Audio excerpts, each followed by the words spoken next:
Hoi, ik ben Tom Lassing, beursbox.nl. Leuk dat je kijkt. Als je deze video interessant vindt, geef een duim. Ik ga het hebben over Oekraïne en dan met name hun strategie die ze wel moeten uitvoeren. Want het is niet dat ze dan hebben gedacht, oh dat is de beste strategie.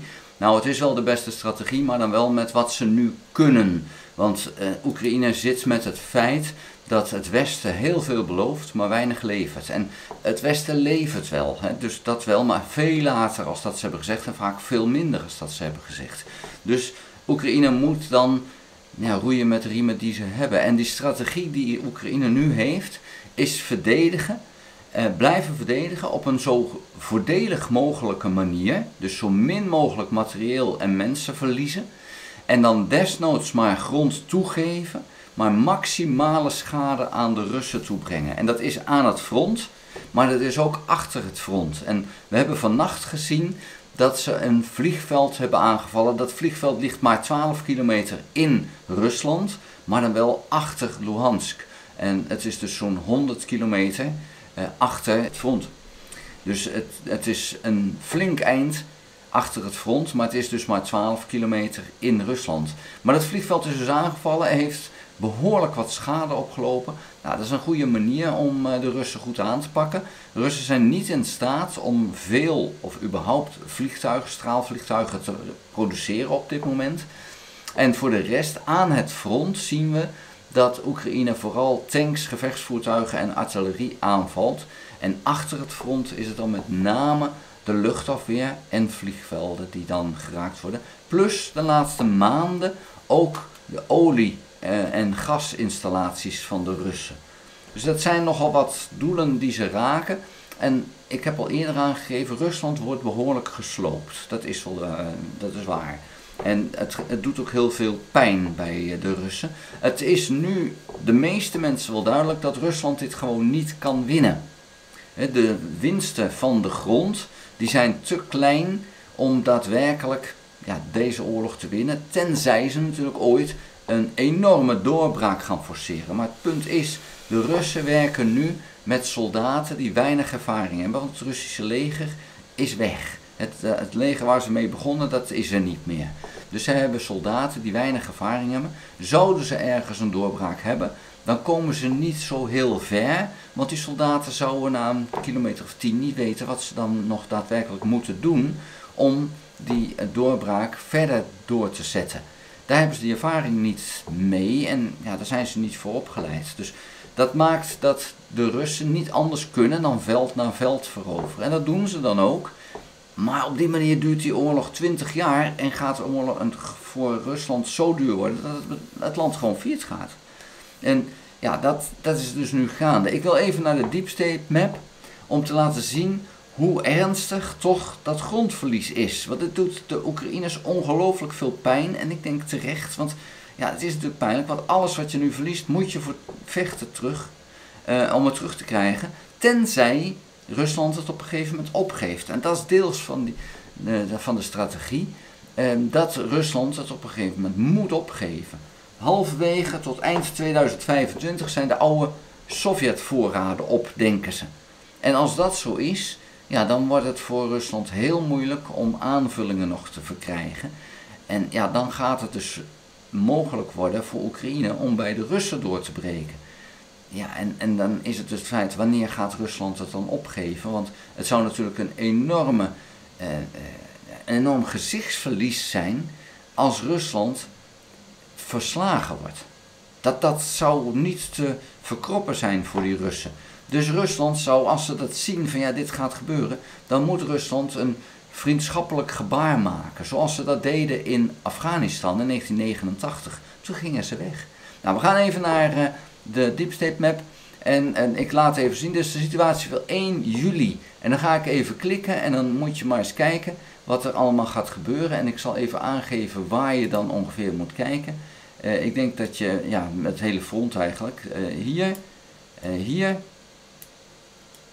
en hier, dat zijn de belangrijkste plekken waar je moet kijken. Dus dan weet je dat we ongeveer, kijk daar even, daar gaan we.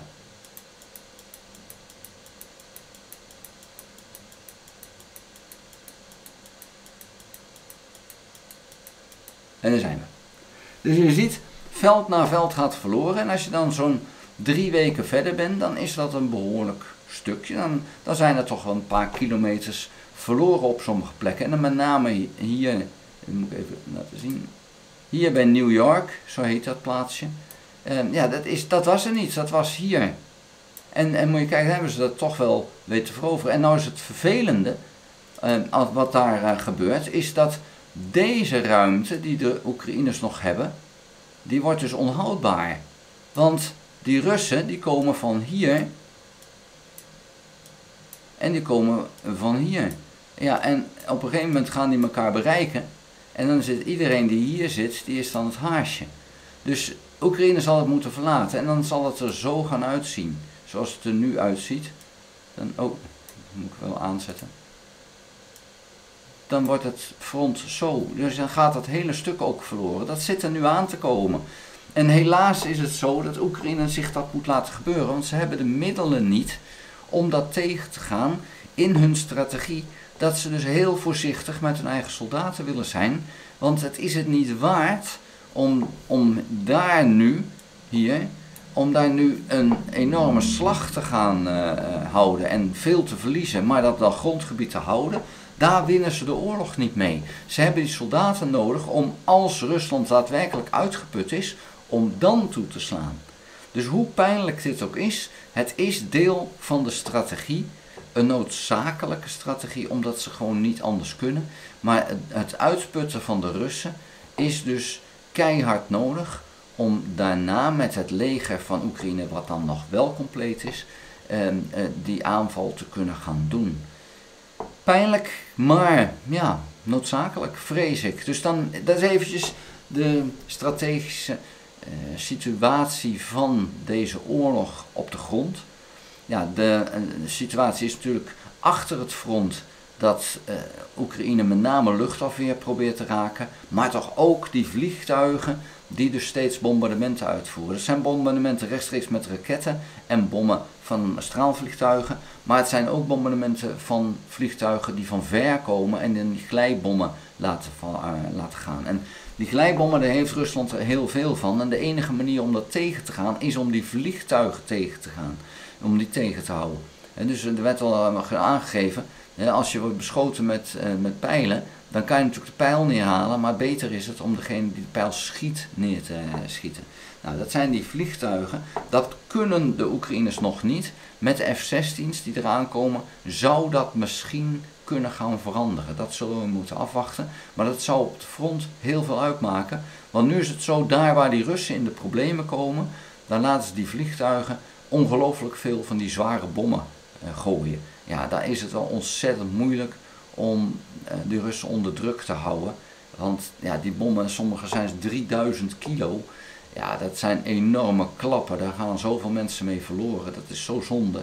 En dat wil Oekraïne dus ook niet. Dus ja, dat is dus ook even zo'n punt. Het moet stoppen. Maar die glijbom stoppen is bijna onmogelijk. Die vliegtuigen uit de lucht halen, dat is dan relatief makkelijk.